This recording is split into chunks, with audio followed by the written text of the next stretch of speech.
In August 2025, a manager at Google, let's call her Sarah, opened an email she wasn't expecting. Her performance reviews were strong. Her team consistently hit targets. She'd been promoted twice in 4 years. The email said her position had been eliminated. She was one of 35% of Google's managers who were cut that day. Every story has a playbook you were never meant to see. She opened LinkedIn. Her VP had already posted, quote, "Had to say goodbye to some amazing people today. This was one of the hardest decisions." 312 likes. Sarah closed her laptop. She didn't know it yet, but she wasn't a casualty of a tech downer. She was a casualty of a 100-year-old pattern, one that has tried to kill the middle manager 4 times before. The first 4 times it failed. This time might be different.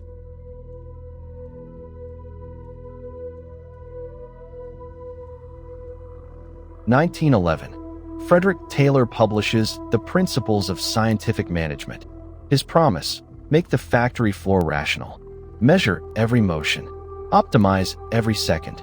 And to do it, he proposed replacing each foreman with 8 specialized supervisors. 8. The first attempt to kill the middle layer didn't just fail. 1954. Peter Drucker publishes The Practice of Management. He invents management by objectives, the idea that every level of a company should have clear, measurable goals cascading down from the top. To make that work, you need layers of managers. Translating strategy into departmental goals. Translating departmental goals into individual objectives. Then reporting results back up. This was the golden age. The middle manager wasn't a bureaucrat. He was the connective tissue. 1984. General Motors and Toyota opened a joint plant in California called NUMMI. Toyota's system needs half the man-hours to build a car. Half. The secret: push decisions down to the factory floor. Workers solve problems that supervisors used to handle. Absenteeism drops from 20% to 2%. But here's what matters. Toyota didn't eliminate the coordination function. They redistributed it. Supervisors became team lead. 2015. Tony Hsieh, CEO of Zappos, sends his entire company an ultimatum: adopt holacracy. No managers, no job titles, self-organizing teams, or leave. 18% of staff walked out. Within years, Zappos quietly abandoned the experiment. Valve, the gaming company, ran with no formal managers for years. An ex-employee called it a pseudo-flat structure. The managers were still there, just invisible. The lesson from the 2010s: self-organization works at 50 people. At 500, it's chaos. And every time, the management layer. So here's the invisible rule. For 100 years, every management revolution has targeted the same layer. And every time, the layer survived, because you can compress the layer, but you can't compress the function. The function is routing information between strategy and execution, taking direction from the top, translating it, and sending it down, taking problems from the bottom, aggregating them, and sending them up. Kill the title, and the function grows back under a new name. For times in 100 years, someone tried to eliminate the middle manager. For times, the middle manager survived. Now here's the question: what if you finally can eliminate the function?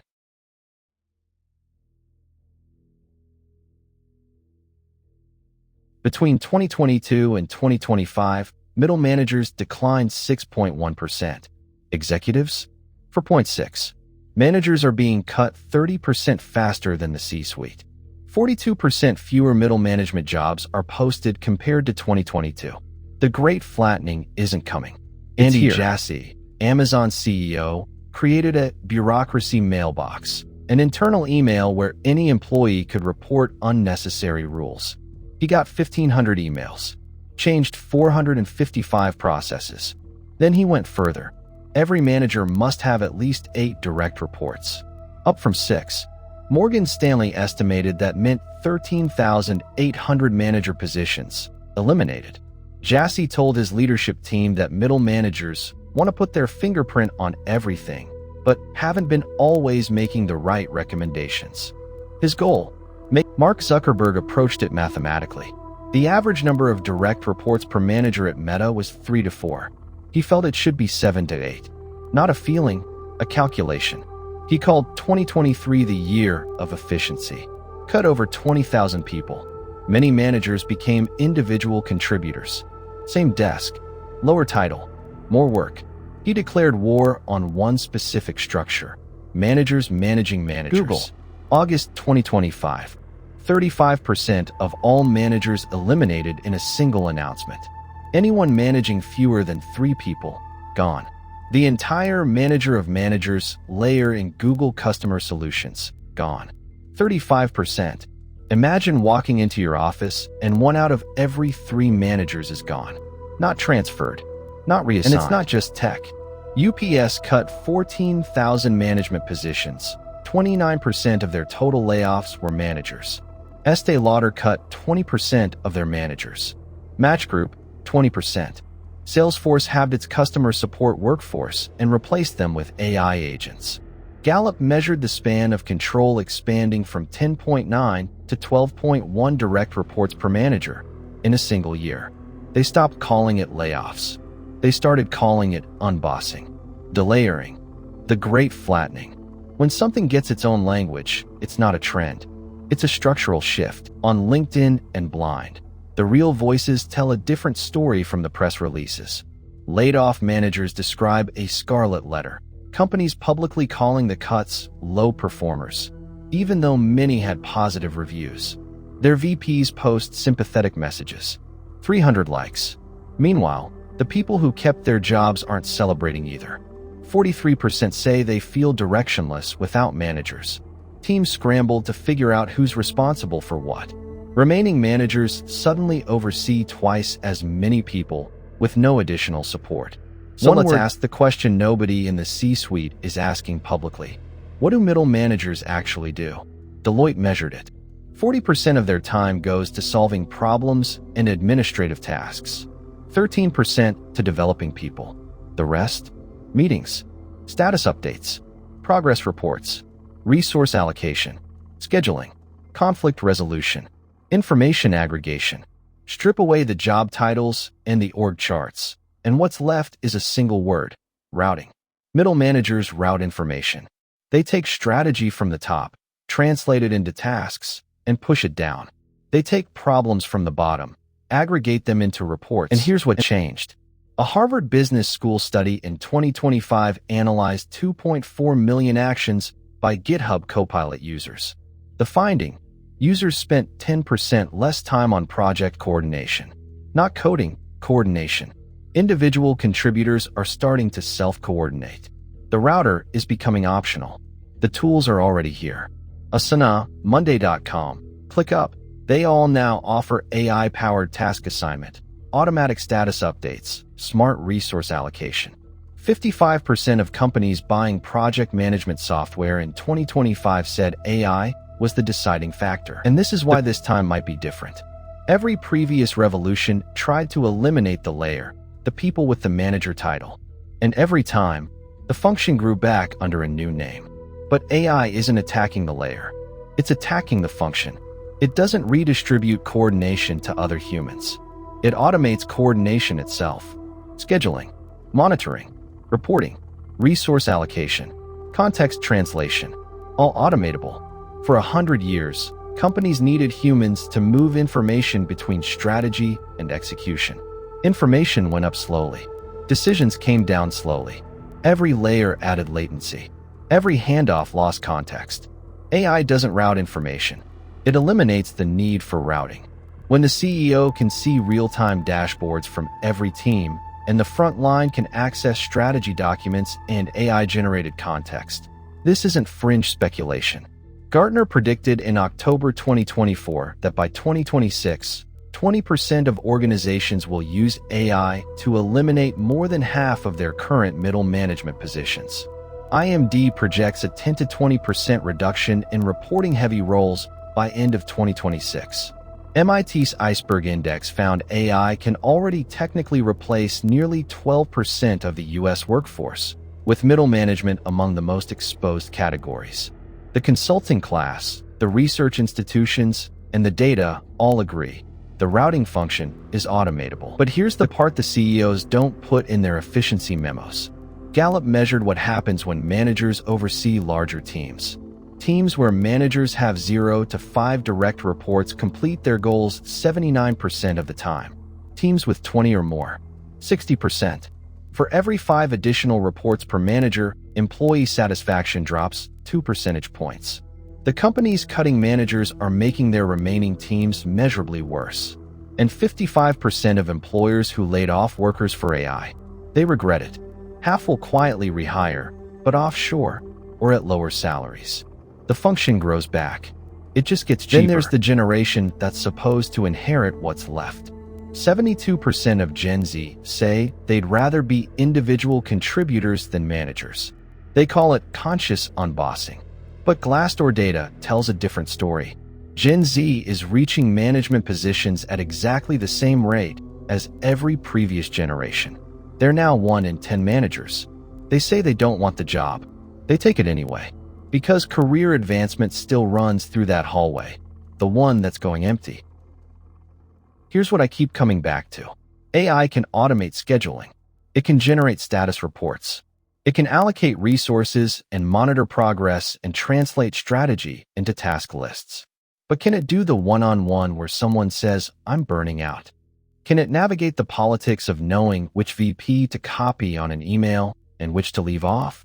Can it protect a team from a bad executive decision that needs to be quietly absorbed? Can it read a room and sense that a quiet engineer is 2 weeks from quitting? These aren't information routing tasks.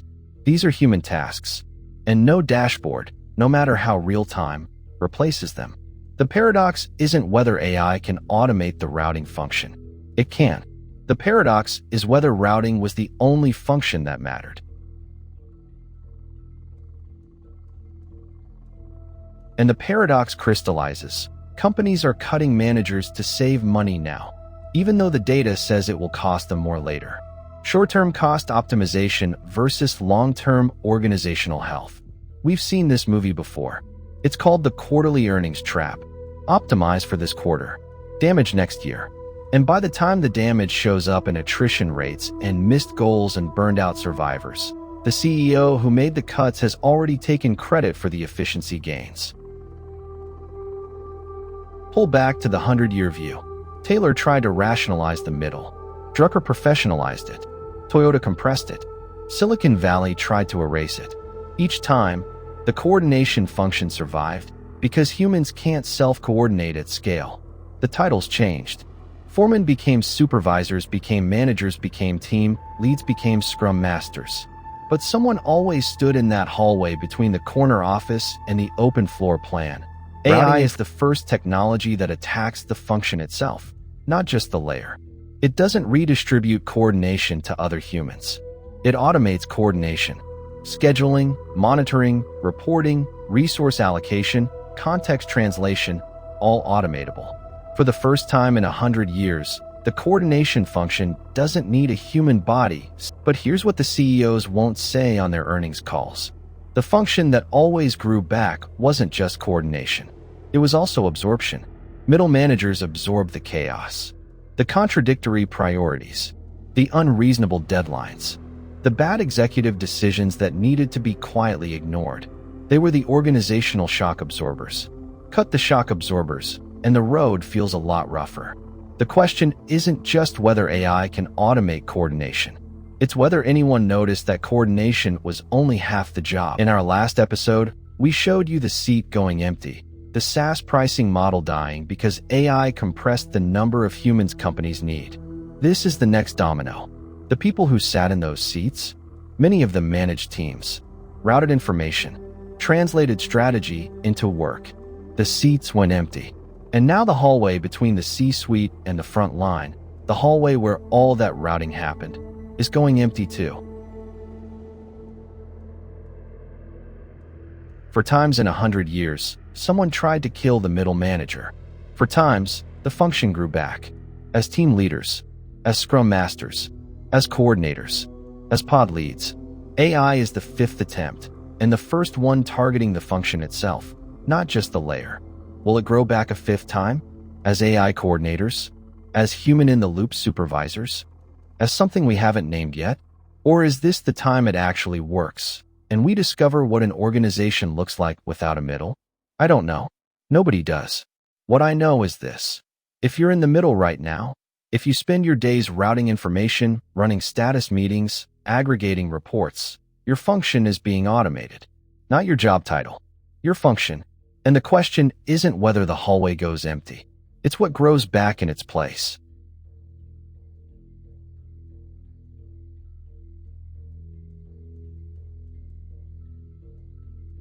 They called it the Great Flattening. But it wasn't flat. It was hollow. The layer in the middle, the one that routed the information, absorbed the chaos, translated the strategy into work, that layer went empty. The executives are still on top. The workers are still on the bottom. But the hallway between them? The hallway is empty, and the lights are still on.